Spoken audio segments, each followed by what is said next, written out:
Snapper is one of the most iconic fisheries resources in southern Australia. The snapper population has declined over many years. The initial closure was implemented in 2019 and extended for 3 years. And at the end of that closure, we reassessed the population through a stock assessment, and that extended that closure for a further 3 years. That's only the Spencer Gulf and West Coast stock and the Gulf St Vincent stock. There's part of the state that is still opening to controlled fishing around the southeast, which is a stock that we share with Western Victoria. So because snapper is so iconic, the state government's invested $8.8 million in the snapper recovery program.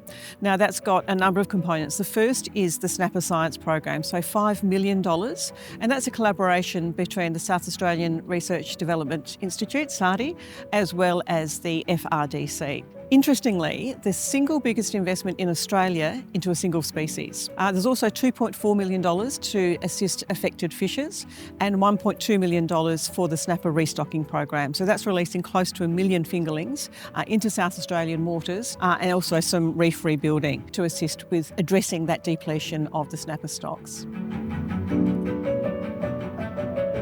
The SARDI Snapper Science Program addresses key priorities across 3 research themes.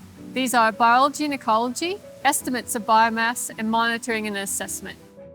Snapper populations are characterised by highly variable recruitment. So even though the fish spawn each summer, spawning isn't always successful, and in most years there's very few eggs and larvae that survive to becoming juveniles, which are added to the population. That's a real key driver for the declines in snapper populations in South Australia and elsewhere throughout its distribution. So a key aim is to understand the factors that may be influencing the survival of snapper eggs and larvae, in particular those from the physical environment, so the temperature of the water that they're in, the availability of food and wind that's dispersing those larvae, and to try and understand how that might be influenced by the changing environment into the future.